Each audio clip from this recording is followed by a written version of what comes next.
illallah wahdahu la syarika lah wa asyhadu anna Muhammadan abduhu wa rasuluh salawatu rabbi wa salamu alaihi wa ala alihi wa ashabihi wa man sara ala nahjihi wa sanna bi sunnatihi ila yaumiddin. Kembali kita akan melanjutkan pembacaan kitab Bulughul Maram. Terakhir yang sudah kita baca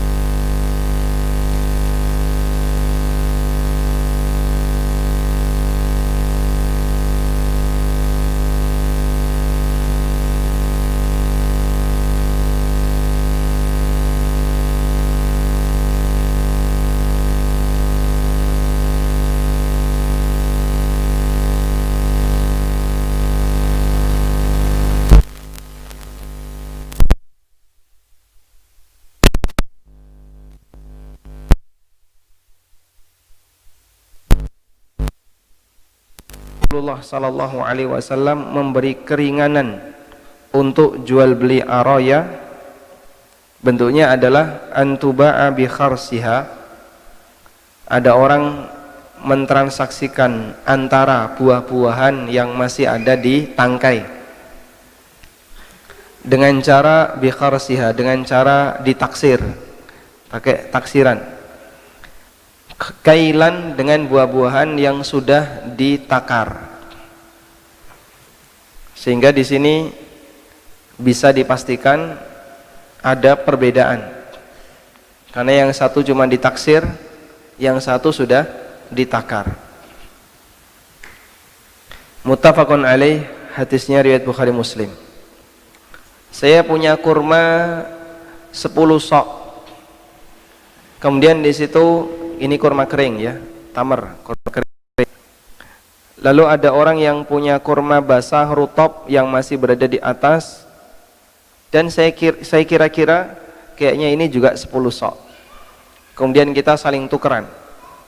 Model jual beli seperti ini namanya jual beli araya. Secara hukum transaksi araya di sini tidak boleh. Kenapa tidak boleh? Karena pasti ada beda dalam apa? Takaran. Karena yang satu ditaksir, yang satu sudah ditakar. Sehingga yang satu sudah pasti terukur, yang satu belum pasti, belum terukur. Tapi ini diizinkan oleh Nabi sallallahu alaihi wasallam sebagai bentuk rukhsah. Karena itu beliau di sini mengatakan rakhasa fil araya. Rasulullah sallallahu alaihi wasallam memberikan keringanan untuk jual beli araya. Wali muslimin, dalam riwayat Muslim ada tambahan rakhasa fil ariyati ya'khudhuha ahlul baiti bi kharsiha tamran ya'kulunaha rutban. Nabi sallallahu alaihi wasallam memberikan keringanan untuk jual beli araya, di mana pemilik kurma ahlul bait, dia mengambil bi kharsiha tamran, dia mengambil kurma kering dengan ditukar kurma basah yang masih berada di tangkai, rutban yang masih basah. Ya'kulunaha rutban, karena mau dimakan dalam bentuk kurma yang masih basah. Sehingga dalam hadis ini Rasulullah sallallahu alaihi wasallam menjelaskan, atau sahabat menjelaskan sebab kenapa araya itu diperbolehkan adalah karena di masa silam orang membutuhkan kurma basah untuk dijadikan sebagai lalapan ya, sehingga ketika makan daging yang di situ agak amis, daging yang paling amis daging apa? Onta. Yang daging onta itu agak amis, maka lalapannya adalah kurma basah, kurma yang masih mengkal-mengkal itu. Tapi tidak semua orang punya kurma basah. Ada yang dia punya kurma kering, akhirnya dia boleh tukar. Saya punya satu sok, satu gantang, saya mau ngambil itu satu gantang. Diizinkan oleh Nabi sallallahu alaihi wasallam. Sehingga ini diizinkan, alasannya adalah karena di situ ada hajatun nas, ada kebutuhan yang besar yang dimiliki oleh para sahabat. Wallahu a'lam. Baik. Lalu tentang batasan araya. Batasan araya disebutkan dalam hadis bawahnya. Batasan araya disebutkan dalam hadis di bawahnya. Hadis dari Abu Hurairah radhiyallahu anhu. Anna Rasulullah sallallahu alaihi wasallam rakhasa fi bai'il araya bi kharsiha min at-tamri fima duna khamsati awsuq. Rasulullah sallallahu alaihi wasallam memberikan keringanan untuk jual beli araya dengan cara ditaksir, ditukar dengan kurma yang kering jika nilainya kurang dari 5 wasak, au fi khamsati awsuq, atau maksimal 5 wasak. Muttafaqun alaih, hadis riwayat Bukhari Muslim. 1 wasak sama dengan 60 sok. 1 wasak sama dengan 60 sok. Dikali 5 sama dengan berapa? 300 sok. 1 wasak sama dengan 300 sok. 300 sok, 300 sok sama dengan berapa? Kalau di kilo, 1 sok sama dengan zakat fitrah. Zakat fitrah itu berapa? 2,5 kalikan 300 kali 300 kurang lebih 700 atau 750 kilogram. Maka batasan araya itu maksimal 750 kilo. Kalau lebih dari 750 kilo, maka masuk kategori riba fadl, sehingga sampai sekintal, 1 ton itu masuk dalam kategori riba fadl. Tapi kalau kurang dari 1 ton masih ditoleransi, diizinkan oleh Nabi sallallahu alaihi wasallam. Baik. Selanjutnya tentang hikmah kenapa araya ini diperbolehkan.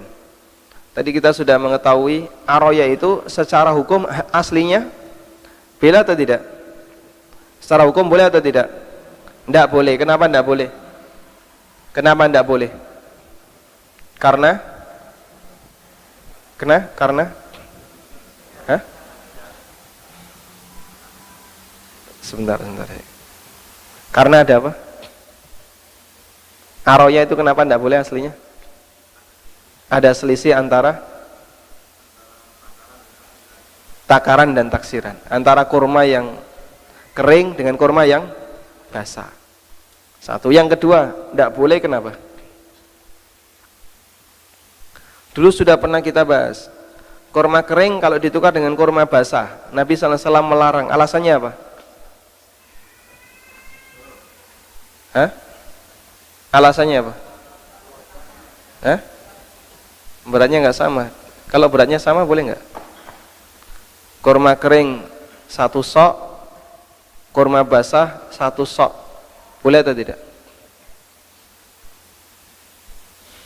Nggak boleh. Kenapa nggak boleh? Hah? Kenapa riba fadl? Menyusut. Karena yang basah ini nyusut. Ketika basah ini kering, dia akan menyusut. Sehingga ada 2 alasan jual beli araya dilarang. Pertama, nggak jelas kesamaannya, karena yang satu ditakar, yang satu dikira-kira.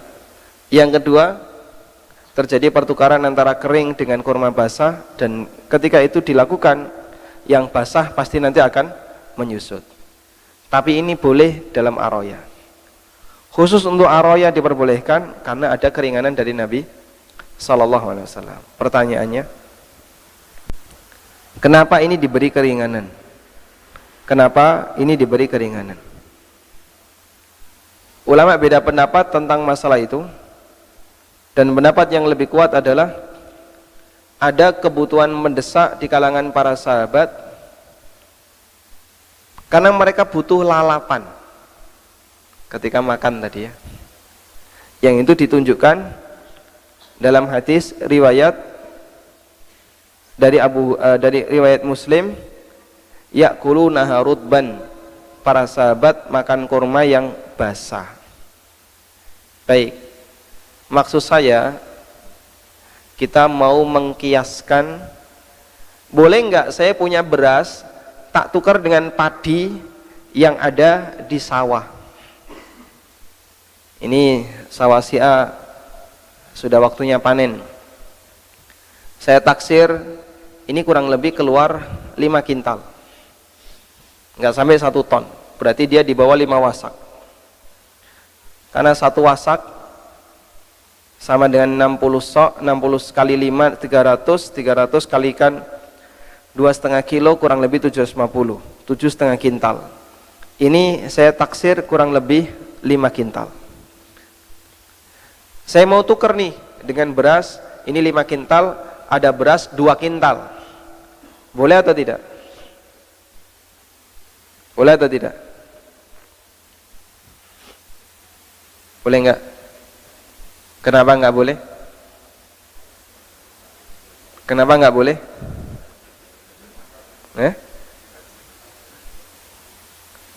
Kalau misalnya begini, ada beras di sawah Rojo Lele ya,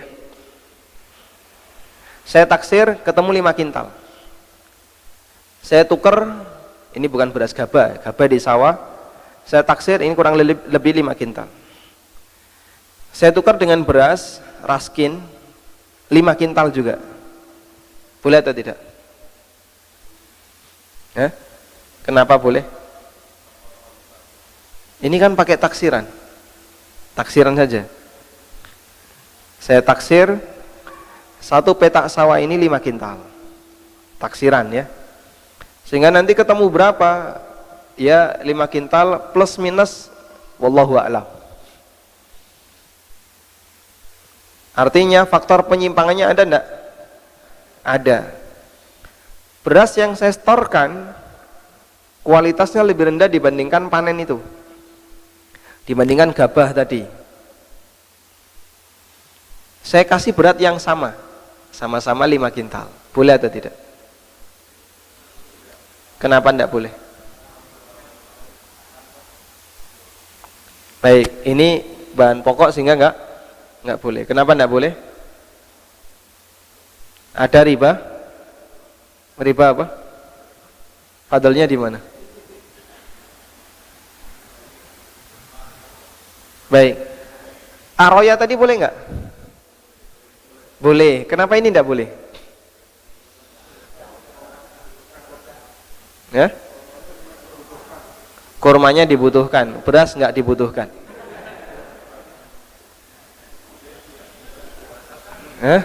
Harus dimasak dulu. Kalau kurma dijemur dulu. Kurma tadi boleh kan? Boleh. Berarti yang ini boleh enggak? Beras enggak bisa dipakai lalapan. Bahkan bukan lalapan, makanan pokok. Antara lalapan dengan bahan makanan pokok itu lebih dibutuhkan mana? Yang pokok. Lalapan saja boleh, apalagi pokok. Lalapan itu kan pengikut ya. Ada orang selesai makan nggak pakai lalapan rokok, kata orang gimana Pak? Seperti ditempeleng nggak bales. Betul kayak gitu? Itu syubhatnya perokok. Yang punya pengalaman kayak gitu? Baik. Sehingga ketika dia nggak makan lalapan, dia masih bisa tahan. Tapi kalau nggak makan bahan makanan pokok, mungkin dia akan kerepotan. Mana yang lebih mendesak, bahan makanan pokok atau lalapan? Pokok. Berarti kalau kurma seperti ini boleh, beras boleh nggak? Harusnya boleh ya. Kenapa boleh? Dikiaskan dengan kurma. Sehingga kalau tadi kita sudah jelaskan, ada orang punya 7 kintal kurma kering, mau ditukar nih dengan kurma basah yang masih ada di pohon, Itu kalau dikira-kira ketemu juga 7 kintal, tapi pakai kira-kira. Kira-kira kan meleset ya. 7 kintal plus minus wallahu a'lam kilogram. Plus minus n kilogram. Padahal kemarin kaidahnya al jahlu bit tasawi kal ilmi bit tafadul.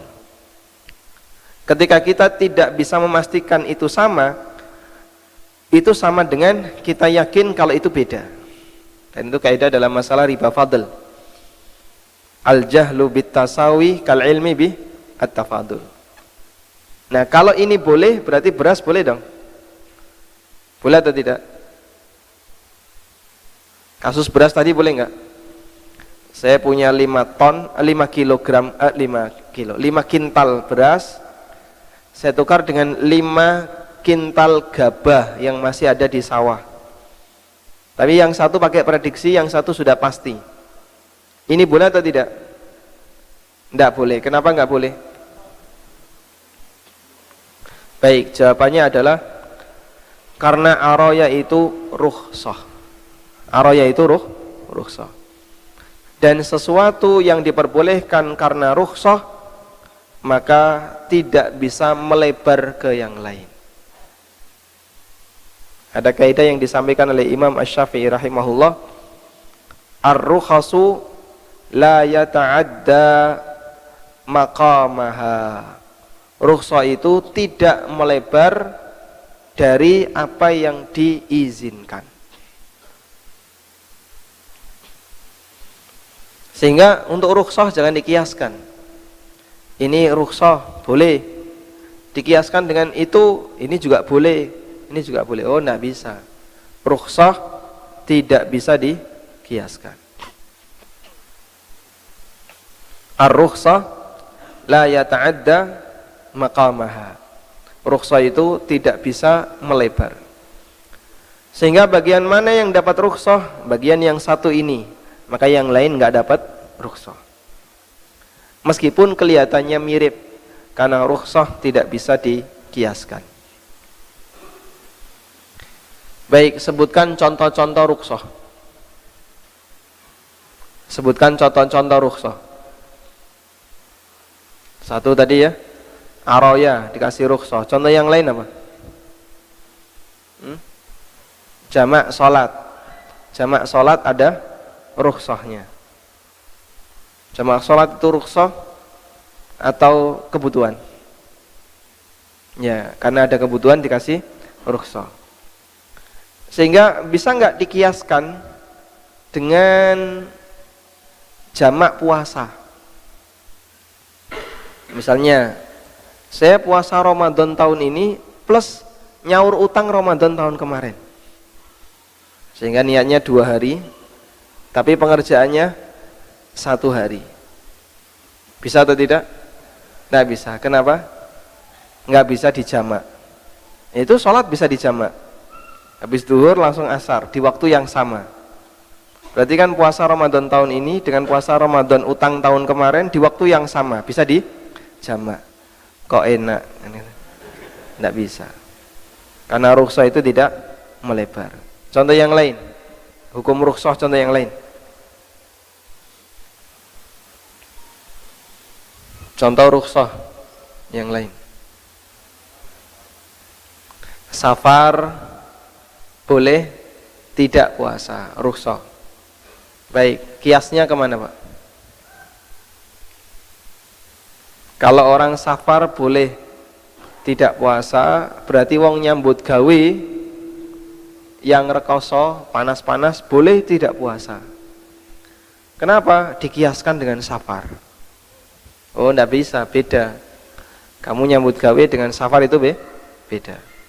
Sehingga dalam hal ini untuk kasus yang kedua, ketika dia bekerja lalu dia merasa kelelahan, ya yang bisa dia lakukan adalah mengatur ritme tenaga. Kapan dia kerja, kapan dia tidak kerja. Sehingga dia tahu bagian ini layak untuk dia lakukan, ini nanti bisa ditunda setelah Ramadan atau dikerjakan di malam hari, agar tidak sampai membatalkan puasanya. Wallahu a'lam. Maka kesimpulan yang ingin kita sampaikan adalah bahwasanya hadis ini tidak bisa dikiaskan dengan yang lain. Karena itu nggak bisa untuk beras, tidak bisa untuk komoditas yang lain, sehingga pertukaran antara beras dengan gabah yang berada di sawah itu tidak diperbolehkan. Wallahu ta'ala alam. Nah, selanjutnya kita akan bahas tentang bai'us thimar qabla dhuhuri salahiha. Jual beli buah-buahan sebelum nampak, sebelum layak untuk dipanen. Hadis dari Ibnu Umar radhiyallahu anhu, beliau mengatakan, "Naha Rasulullah sallallahu alaihi wasallam an bai'its thimar hatta yabduwa salahuha." Nahal bai'a wal mubta' muttafaqun alaih.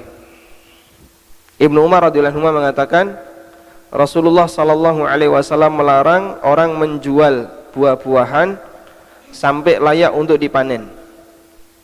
Beliau melarang penjual maupun pembeli. Muttafaqun alaih, hadis riwayat Bukhari Muslim.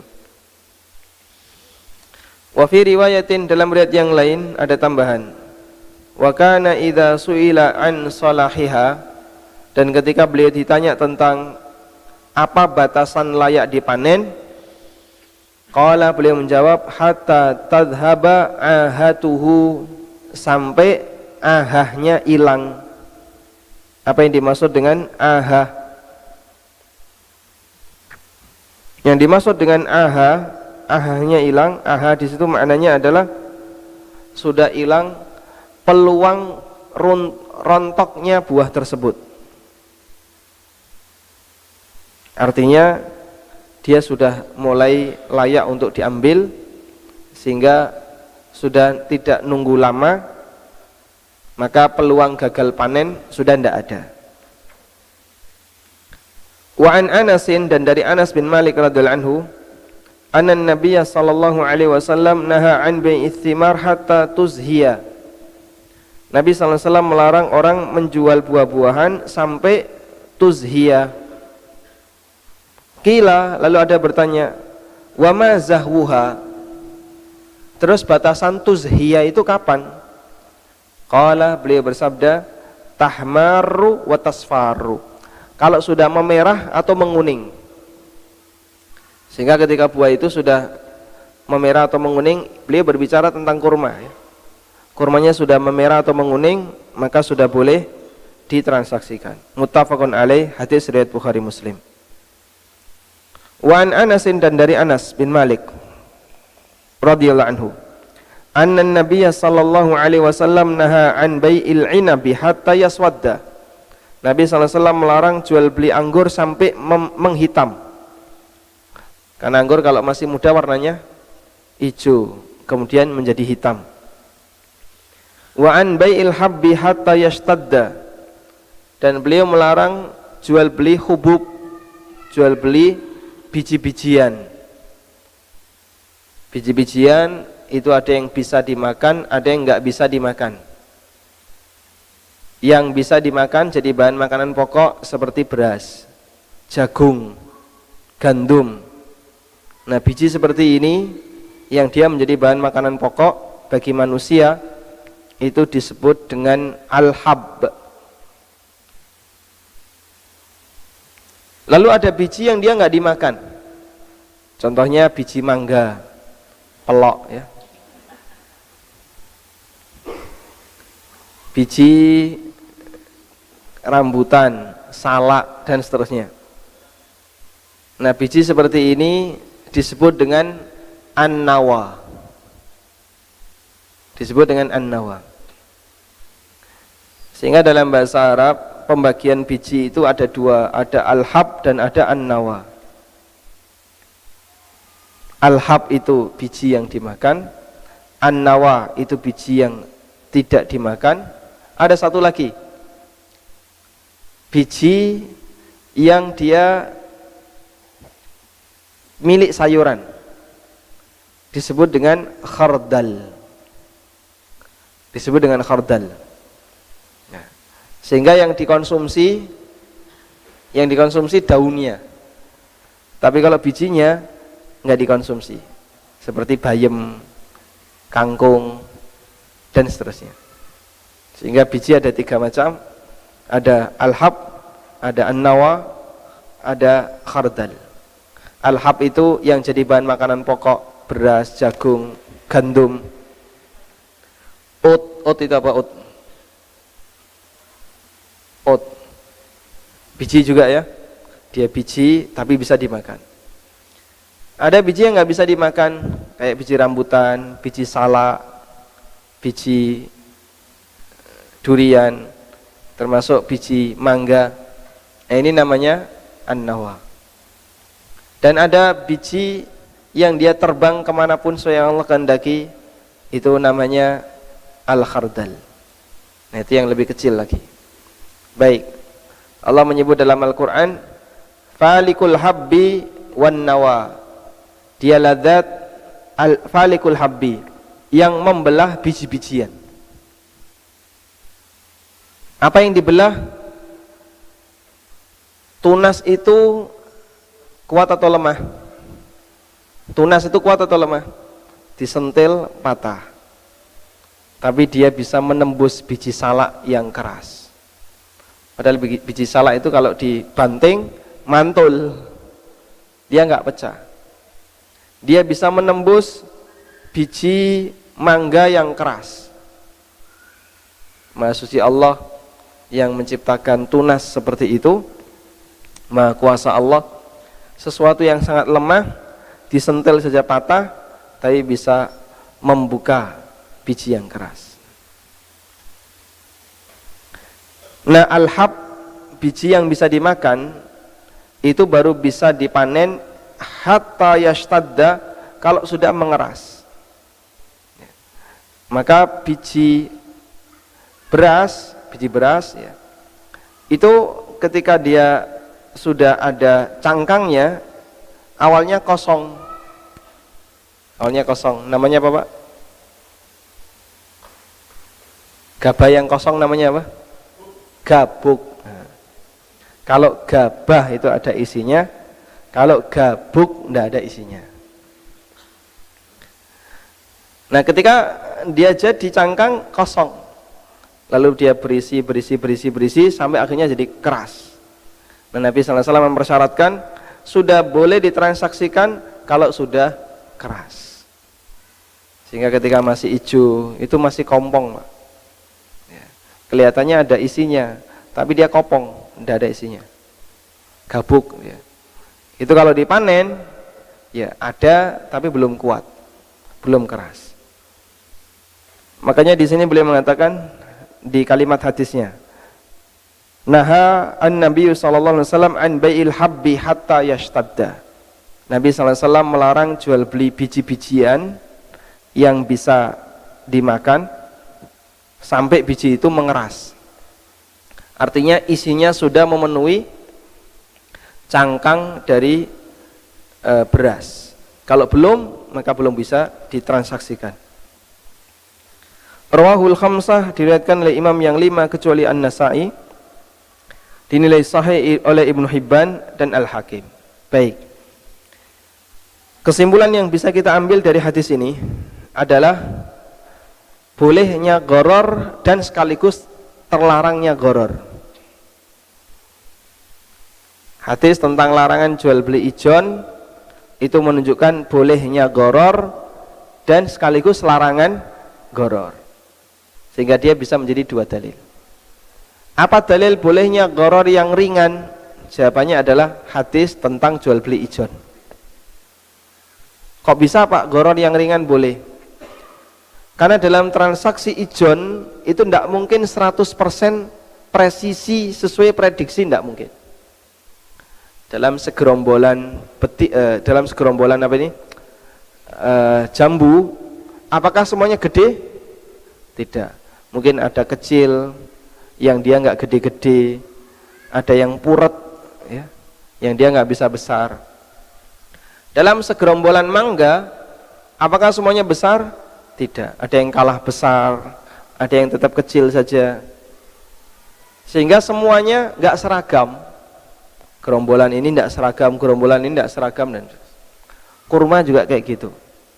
Padahal kurma itu secara umum lebih seragam dibandingkan buah yang lain. Apalagi masalah warna. Kadang ada satu buah dia paling bagus, paling gede, warnanya paling bagus. Kanan kirinya hijau, lama tidak berubah-berubah. Kalau ditunggu merah semua, gogrok yang gede menyelamatkan yang kecil, gitu ya. Sehingga Nabi SAW tidak meminta harus merah semuanya, harus kuning semuanya, enggak.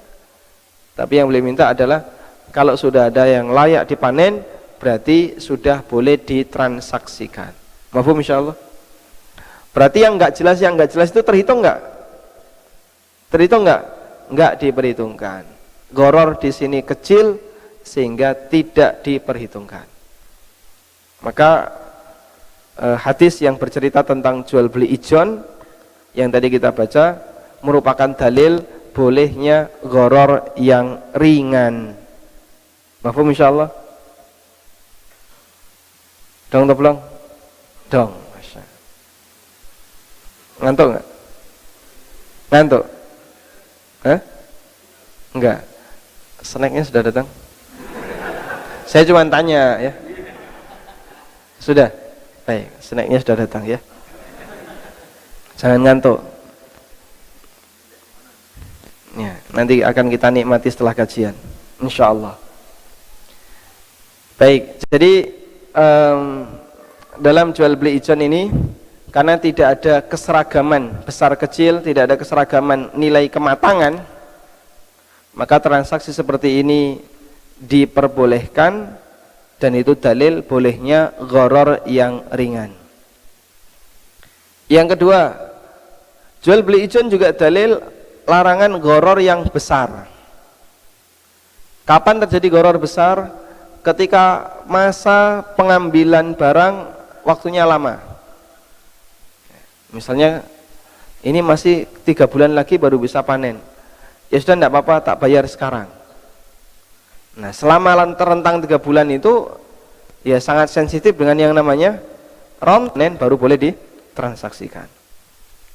Baik, karena itu Nabi SAW tidak melarang jual beli buah-buahan. Yang beliau larang adalah jual beli buah yang masih hijau. Begitu sudah mendekati panen, nah sekarang di sini kamu mau jual, silahkan. Pakai taksiran boleh. Pakai taksiran boleh. Pak, saya lihat kebun mangga di tanah Bapak kok lumayan banyak. Tadi sudah saya hitung, saya taksir, kira-kira ya ketemu 5 kintal.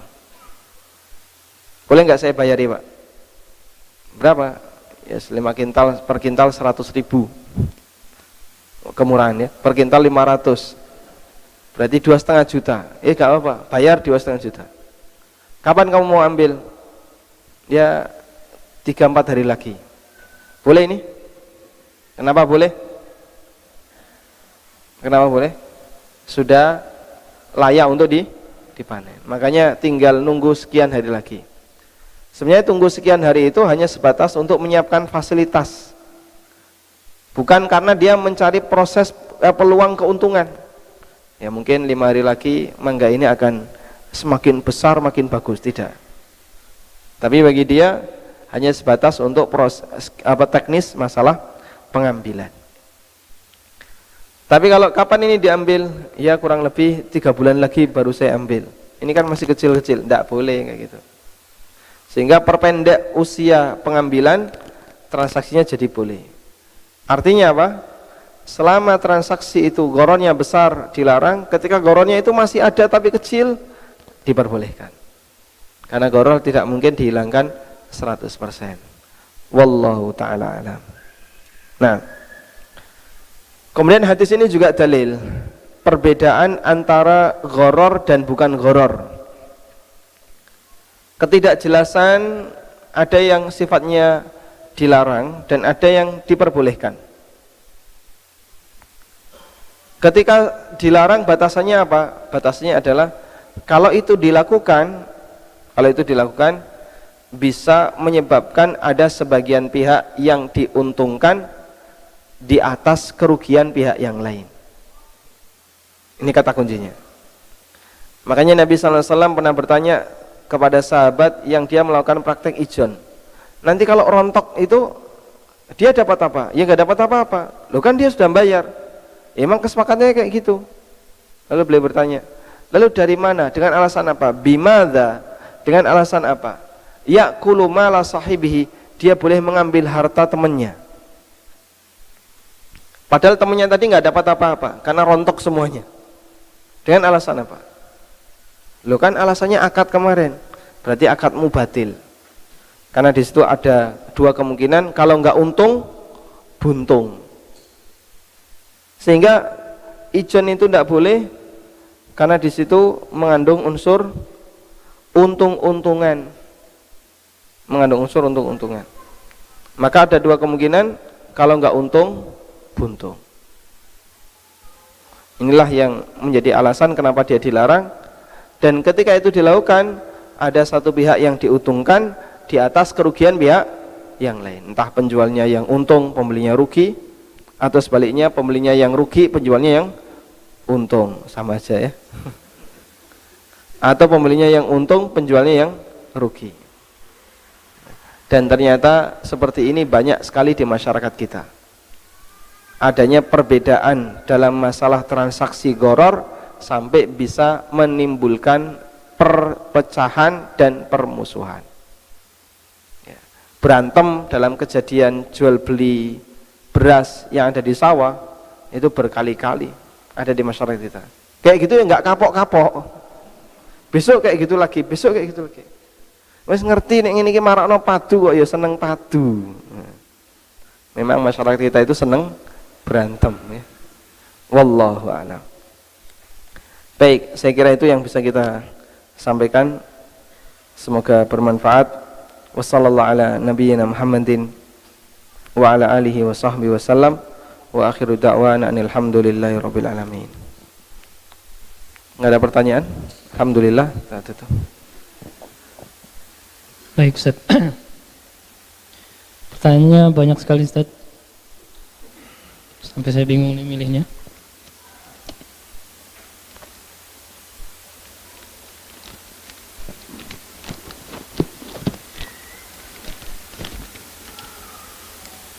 Baik, kita bacakan satu persatu Ustaz pertanyaan yang sudah masuk. Pertanyaan dari jamaah. Ustaz, di marketplace banyak yang menawarkan software komputer dengan harga yang sangat murah, namun si penjual menjamin bahwa ini adalah software original. Bagaimanakah hukumnya membeli barang tersebut Ustaz? Nah, di marketplace banyak yang menawarkan software ori tapi harganya murah. Bagaimanakah membeli software itu? Sepatu ori tapi hasil maling ada enggak? Banyak ya. Loh ini kan ori Pak, 100% ori. Kamu dapat dari mana? Ngambil di toko. Udah bayar belum? Nggak bayar. Ya kita tidak sebut ori dan tidaknya. Iya saya yakin ini ori, tapi kamu ngambil hak milik orang lain.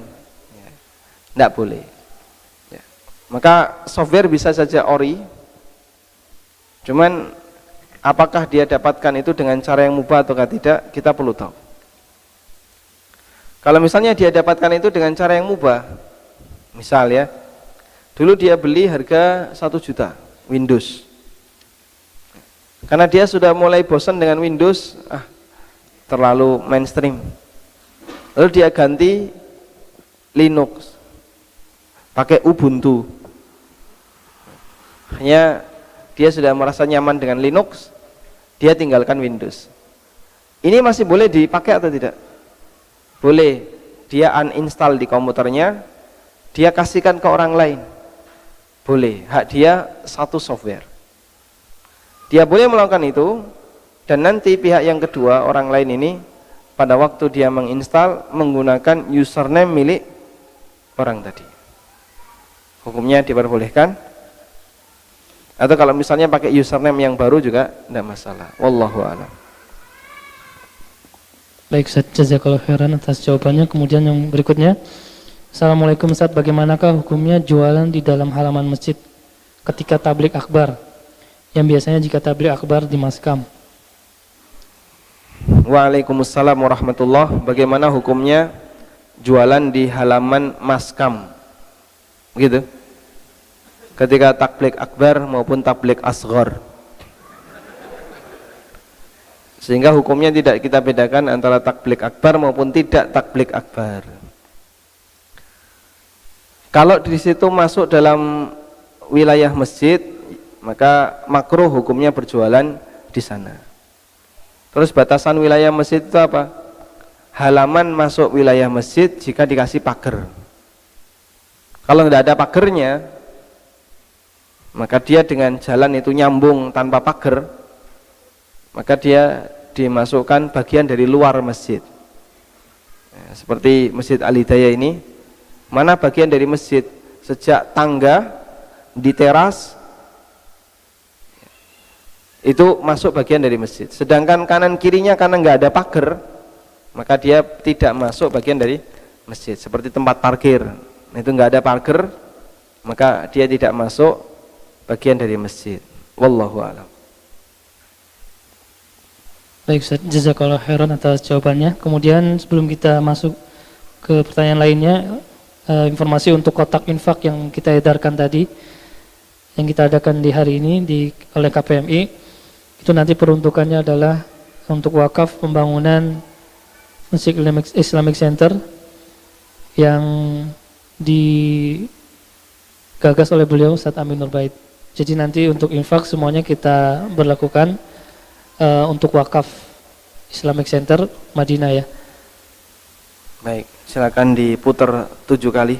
Iya. Tadi yang terlewat karena belum tahu infonya, nanti bisa diputar lagi. Lah mau berapa kali? Oh 10.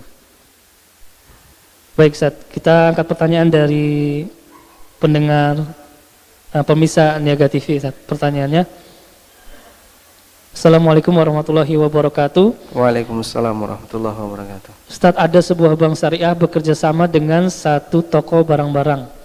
Lalu bank menawarkan kepada nasabahnya untuk berbelanja di toko tersebut dan diimingi mendapat hadiah dengan cara sewaktu pembayaran menggunakan kartu ATM bank syariah tersebut. Pertanyaannya, bolehkah berbelanja seperti ini Ustaz? Mohon nasihatnya. Jazakallahu khairan. Nah, wa jazakallahu khairan. Kalau kita punya kartu debit bank A, di situ ada isinya. Berarti duit itu duit siapa? Duit kita. Yang kita taruh di bank dengan akad utang. Karena akad naruh duit di bank, nabung, akadnya adalah utang. Karena akadnya utang, maka kita tidak boleh menerima sepeser pun manfaat dari akad itu. Karena berarti termasuk di antara riba yang kita peroleh dari hasil utang. Termasuk di antaranya adalah menerima keuntungan dalam bentuk diskon ketika pembayaran menggunakan debit tadi. Misalnya pemakai bank A gratis masuk loan. Kenapa gratis? Yang bayari bank. Pihak loan itu kerjasama dengan bank. Yang bayari pasti bank. Loh kok Bapak dapat ini gratis, kenapa? Dibayari bank saya. Saya punya kartu ini sehingga saya gratis. Berarti Bapak mendapatkan manfaat dari utang yang Bapak berikan ke bank, dan itu riba. Ya, makanya tidak usah merasa tertarik punya kayak gini ya. Ya, kartu, siapa yang punya kartu ini gratis masuk loan, dah tidak usah tertarik. Ya.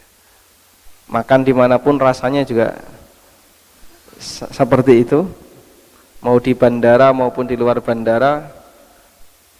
Sehingga kalau kita tidak begitu terdesak, dan tidak mungkin ada orang yang terdesak masuk loan ya, jangan menggunakan hal seperti ini. Wallahu a'lam. Ya baik, jazakallahu khairan Ustaz atas jawabannya.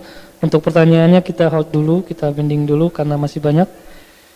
Kita bacakan kembali dari pemirsa Niaga TV. Assalamualaikum Pak Ustadz, minta solusinya tentang asuransi pendidikan anak yang telah saya jalani 5 tahun dan tinggal 3 tahun lagi uang preminya bisa diambil kembali. Apakah saya jalani sampai selesai atau mundur dari sekarang Ustadz? Silakan. Waalaikumsalam warahmatullahi. Baik, saya sudah punya tulisan tentang ini, solusi bagi yang sudah terlanjur asuransi, di web pengusahamuslim.com. Nanti silakan bisa dibuka. Cara nyarinya adalah buka dulu ufit.com, terus pasang kata kuncinya solusi yang terlanjur asuransi. Ada tulisan saya di web pengusaha muslim. Saya mengutip firman Allah Ta'ala yang mengajarkan keadilan ketika orang tobat dari riba. La tadlimuna wa la tudlamun. Kalian tidak mendolimi dan tidak didolimi. Sehingga ketika orang melakukan transaksi seperti ini yang itu mengandung unsur riba, Allah ajarkan falakum ru'usu amwalikum. Kalian hanya boleh mengambil pokoknya saja. Kalian hanya boleh mengambil pokoknya saja. Maka dengan ini la tadlimuna wa la tudlamun, berarti kalian tidak mendolimi dan tidak didolimi. Baik, kita terapkan ke asuransi. Jika ada orang yang memutus asuransi sebelum selesai, dia kena potongan berapa? Banyak sekali, bahkan sampai 70%. Yang keluar cuma 30%. Sudah store 100 juta, yang keluar cuma 30 juta. Sangat disayangkan. Dia rugi besar. Berarti dia di posisi ini didolimi. Ya meskipun itu pakai kesepakatan, tapi Anda rugi karena Anda uangnya hilang sekian banyak. Tapi kalau dia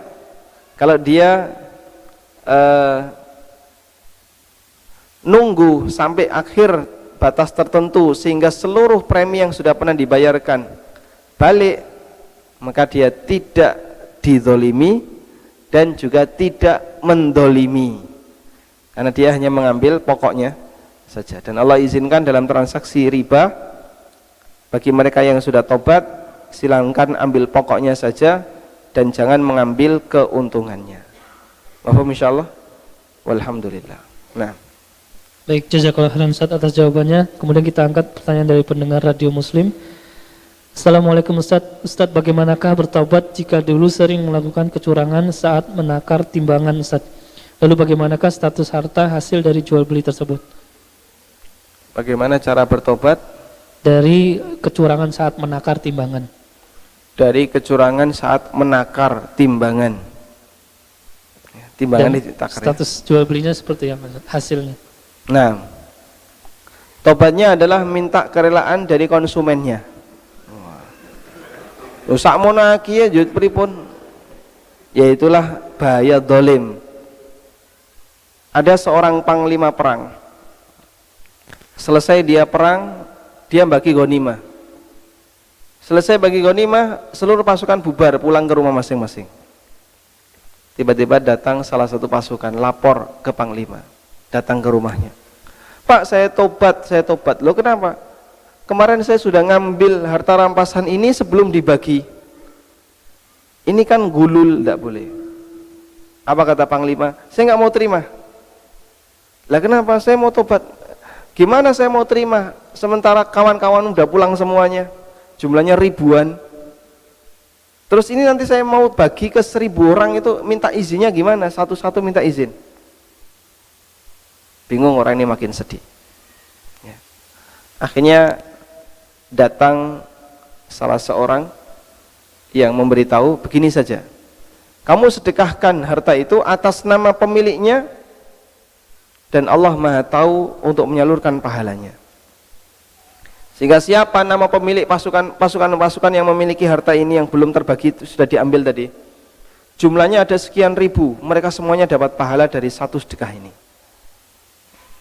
Karena itu kalaupun hasil kecurangan dari timbangan atau dari takaran sudah berlalu di masa silam, kita mencari siapa pembelinya tidak mungkin ketemu, yang bisa Anda lakukan adalah silakan bersedekah senilai yang kita kurangi atas nama pemilik, semoga diterima oleh Allah, dan nanti kalau pemilik nuntut di akhirat kita bisa kasihkan sedekah itu. Wallahu a'lam. Baik Ustaz, jazakallahu khairan Ustaz atas jawabannya. Kemudian kita angkat kembali pertanyaan dari pendengar Radio Amoba di Pangkal Pinang. Assalamualaikum Ustaz, saya ingin bertanya, 2 bulan yang lalu saya pinjam uang ke bank atas nama teman saya. Karena teman saya sudah meninggal, jadi otomatis bank menghentikan penagihan pinjaman dan dianggap lunas. Bagaimana dengan uang yang saya pinjamkan? Apakah saya lunaskan atau bagaimana? Mohon nasihatnya Ustaz. Nah, waalaikumsalam warahmatullahi. Pinjam bank atas nama tukang sayur. Ya, temannya, atas nama teman. Oh, atas nama teman. Temannya meninggal. Ya, Ustaz. Berarti kalau pinjam bank teorinya kayak gitu ya. Cari yang kira-kira cepat mati. Baik. Yang saya tahu, saya ingat saya ada tulisan ini juga di web pengusaha muslim. Kalau tidak konsultasi syariat.com. Lunas karena mati yang itu ditutupi oleh lembaga asuransi. Dan sudah berkali-kali kita bahas, kewajiban dia adalah membayar pokok saja. Pokoknya berapa? 100 juta. Bungamu berapa? 20. Sudah nyicil berapa? 50. Berarti kalau plus bunganya kurang 70. Tapi ditutupi oleh asuransi. Ya? Anda sudah tidak ada sistem yang membuka uang Anda untuk store 70. Nah, dari 70 itu apakah kita harus bayar semuanya? Tidak. Bunganya biarkan bunga, nggak usah dibayar, pokoknya saja. Berapa pokoknya? Kemarin utang 100 sudah dibayar 30,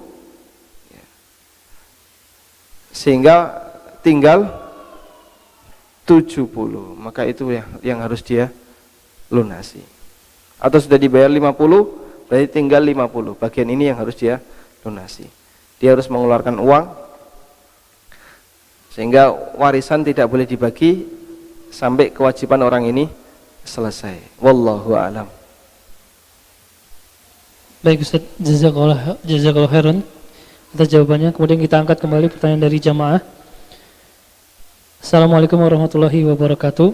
Waalaikumsalam warahmatullahi wabarakatuh. Ayah saya sudah meninggal dunia dan meninggalkan harta berupa beberapa rumah kontrakan. Ibu saya masih hidup dan saya perempuan dan punya satu saudara laki-laki dan satu perempuan. Pertanyaannya, apakah hasil dari uang sewa tersebut dibagi sesuai takaran warisan atau bagaimana Ustaz? Jazakallahu khairan. Nah, begitu ayah meninggal, maka harta yang ditinggalkan otomatis jadi hak milik ahli waris. Karena ahli warisnya banyak tadi ya, ada anak perempuan, ada anak laki-laki, ada istri si mayit, maka masing-masing punya porsi sesuai dengan persentasenya. Total ada 100 unit kos-kosan. Berarti ibu dapat 1/8. Sisanya dikembalikan ke anak 7/8. Ada anak laki-laki 1, anak perempuan 2, berarti dibagi 1/2 bagi 4. 7/8 bagi 4 sama dengan 7/36. Betul. 7/32. 7/32. Per anak laki-laki dapat 14/32. 2 kali 7/32. Per anak perempuan dapat 7/32. Nah, tinggal nanti berarti uangnya dibagi sesuai dengan apa yang dimiliki oleh jatah masing-masing. Wallahu a'lam. Dapat kos-kosan ya. Hasil kos-kosan pertama 100 juta. 100 unit. Sebulan 1 juta. Dapat 100 juta langsung dibagi. Dapat lagi langsung dibagi. Nah, kalau misalnya kos-kosan itu langsung dibagi gimana? Boleh saja. Tapi kalau jadikan utuh jadi satu sehingga dia menjadi perusahaan milik bersama juga boleh. Dan yang lebih bagus yang kedua ini, karena nanti ketika untung ya dibagi bareng, rugi ditanggung bareng. Wallahu a'lam. Baik, jazakallahu khairan Ustaz atas jawabannya. Kemudian kita angkat kembali pertanyaan dari jamaah. Assalamualaikum Ustaz. Mau bertanya, saya ada pesanan software properti di mana ada salah satu modul tentang pencatatan uang DP dan surat atau arsip sebagai syarat pengajuan kredit ke bank. Terus apakah itu juga termasuk membantu dalam perbuatan riba dan bolehkah saya menerima pesanan tersebut? Baik, jika software ini ada fitur yang di situ mendukung untuk maksiat, maka Anda harus pastikan fitur ini tidak boleh disebutkan, nggak boleh dicantumkan. Orangnya minta, Pak, orangnya minta, ya Anda kasih tapi diselipkan di mana? Sehingga ketika dipakai tidak ada, nggak nongol. Loh kok tidak ada? Saya sembunyikan, Pak. Kenapa kok disembunyikan? Ini riba, tidak boleh. Nah, harus berani mengambil sikap. Diperjanjikan di awal bahwa Anda hanya akan menampilkan software itu untuk bagian yang tidak mungkin dipakai membantu transaksi riba. Anda tampilkan. Kalau Anda minta yang lebih dari ini, mohon maaf, saya tidak mau melayani. Nah, sehingga kita tunjukkan prinsip kita agar tidak masuk dalam kategori ta'awun 'alal itsmi wal 'udwan, tolong menolong dalam maksiat. Wallahu a'lam. Baik Ustaz, jazakallahu khairan Ustaz atas jawabannya. Kemudian kita angkat kembali pertanyaan dari jamaah. Assalamualaikum warahmatullahi wabarakatuh. Waalaikumsalam warahmatullahi wabarakatuh. Bagaimanakah hukumnya menjual barang milik orang lain dengan mengambil untung sendiri atas pengetahuan pemilik barang? Misalkan menjual motor di mana pemilik menentukan harga 10 juta dan silakan ambil untung sendiri. Nah, metode seperti ini diperbolehkan dalam tata cara simsar, dalam tata cara menjadi makelar, sehingga sah-sah saja pemilik barang menyerahkan barang itu kepada makelarnya, tolong kamu jualkan, pokoknya dari saya bersih 100, kamu kalau mau dapat ya silakan nyari sendiri. Terus dia naikkan dengan apa yang dia suka, kemudian laku, maka dia berhak untuk mendapatkan sesuai yang dia sepakati. Dia dapat sekian persen, atau bisa juga mendapatkan margin yang dia tetapkan sendiri, lalu diserahkan pokoknya, harga pokoknya sesuai dengan yang diminta oleh pemilik barang. Wallahu a'lam. Baik Ustaz, kita angkat kembali pertanyaan dari jemaah. Assalamualaikum Ustaz, mohon penjelasannya mengenai jual beli dengan dua akad. Seperti apakah contohnya? Apakah sewa jual beli dengan dua akad hukumnya halal Ustaz? Apakah semua jual beli dengan dua akad hukumnya halal? Apa makna dua jual beli dalam satu jual beli gitu ya? Yang dimaksud dua jual beli dalam satu jual beli adalah akad 1 plus akad 2, di mana akad 1 ini akad utama, akad 2 ini akad syarat dari akad utama. Contohnya, saya mau jual mobil ini ke kamu, tapi dengan syarat kamu harus menyewanya. Maka di sini menggabungkan dua akad dalam satu akad. Apalagi ketika kedua akad itu saling bertentangan. Saya mau jual mobil ini ke Bapak, tapi dengan syarat setelah Bapak beli nanti Bapak harus sewa. Jadi saya dapat bayaran 2 kali, bayar mobil dan sewa mobil. Nah, ini tidak mungkin bisa dilakukan. Atau mobil ini saya jual ke kamu ya, harganya 50 juta, tapi saya minta waktu tak pakai dulu selama 5 tahun, mau saya sewakan. Uangnya sini bayar 50 juta, ini saya sewakan selama 50 tahun. Ini juga tidak boleh, berarti dia saling bertentangan. Nah, yang saya tahu model leasing itu menggabungkan dua akad dalam satu akad, yaitu akad jual beli dan sewa. Makanya yang mereka sebut apa? Sewa beli. Kenapa kok disebut sewa beli? Karena itu gabungan antara sewa dan jual beli. Tidak boleh kayak gini. Wallahu a'lam. Baik, satu lagi pertanyaan Ustaz dari pendengar radio, kita bacakan. Ustaz, istri saya baru berjualan tanah. Uangnya ditabung di bank syariah. Apakah uang tersebut wajib dizakati Ustaz? Mohon penjelasannya.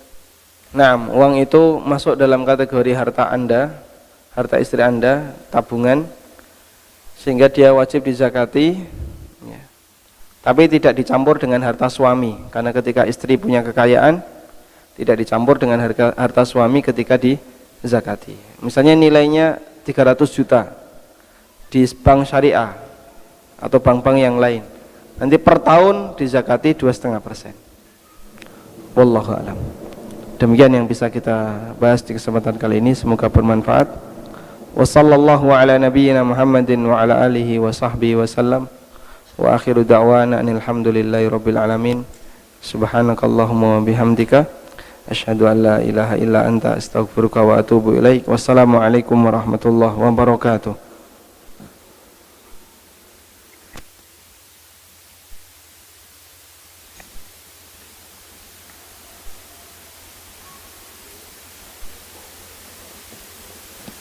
Baik, demikian jazakumullah khairan kepada jamaah sekalian atas